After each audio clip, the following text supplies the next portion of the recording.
কদিন ধরে মিডিয়ার আলোচিত নাম শামীম হাসান সরকার। নাটকের শুটিং সেটে সহশিল্পীর সঙ্গে দুর্ব্যবহারের অভিযোগ উঠেছে তার বিরুদ্ধে।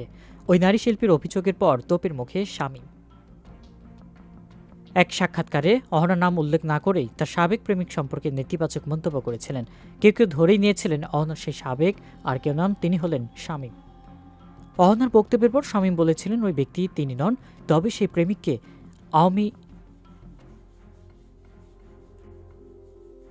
সেই প্রেমিককে শামীম তখন নাম না বললেও মঙ্গলবার এক সংবাদ সম্মেলনে বলেই ফেললেন। শামীম জানান অহনার সঙ্গে সম্পর্ক ছিল বরবাদ পরিচালক মেহেদী হাসান হৃদয়ের।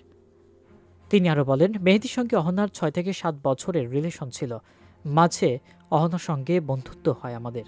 ওই সময় মেহেদীর সঙ্গে সম্পর্ক ছিল অহনার, আমার কারণেই ওর সঙ্গে সম্পর্ক টেকে নাই। এদিকে সংবাদ সম্মেলন অহনার ডাবল টাইমিং নিয়ে কথা বলে বেশ আলোচনার জন্ম দেন শামীম। অভিনেতাদের মন্তব্য ঝড় তুলেছে নেট দুনিয়ায়।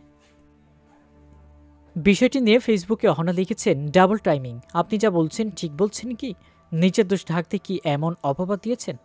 এছাড়া অহনাকে জড়িয়ে সংবাদ প্রকাশ না করার অনুরোধ জানিয়ে অভিনেত্রী আরও লিখেছেন, যারা নিউজ করেন তারা দয়া করে অন্যের গল্পে আমাকে জড়িয়ে হেডলাইন করবেন না।